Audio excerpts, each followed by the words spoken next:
Terkait kapal perang dan Coast Guard Cina yang dikabarkan sering tampak beraktivitas di perairan Laut Natuna Utara, sebenarnya wilayah itu memang perairan zona ekonomi eksklusif, di mana Indonesia memiliki hak berdaulat untuk mengelolanya, tapi bukan merupakan perairan teritorial atau kedaulatan Indonesia.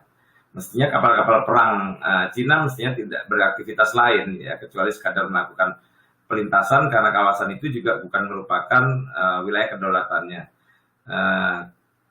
Karena itu saya kira Indonesia tentu harus waspada dan berhati-hati dalam menyikapi aksi bertendensi provokasi macam itu. Ya. Bagaimanapun pemerintah tidak bisa serta-merta melakukan penanganan secara militer, mengingat wilayah itu bukan wilayah kedaulatan Indonesia, sehingga prioritasnya saya kira adalah bagaimana menjamin keamanan dan melindungi keselamatan para nelayan domestik ya, yang melakukan penangkapan ikan di kawasan Natuna ini. Saya juga melihat bahwa Bakamla sebagai ujung tombak dari upaya-upaya pengamanan, keselamatan, dan penegakan hukum di laut memang harus diperkuat gitu ya. Di antaranya armada kapal patroli ya, untuk menjangkau wilayah perairan Indonesia yang memang begitu luas, dan kapal berukuran besar yang bisa menjangkau laut dalam di zona ekonomi eksklusif Indonesia ini.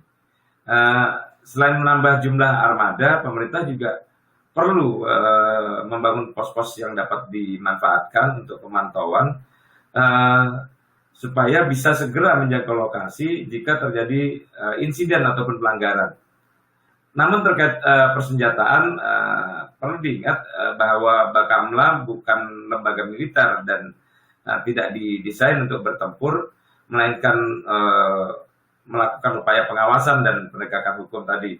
Tentu harus ada batasan menyangkut spesifikasi sarana prasarana dan persenjataan yang digunakan supaya tidak menimbulkan masalah dalam penggunaan nantinya gitu ya.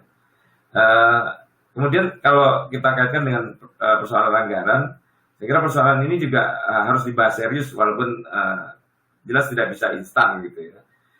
Saya kira Bakamla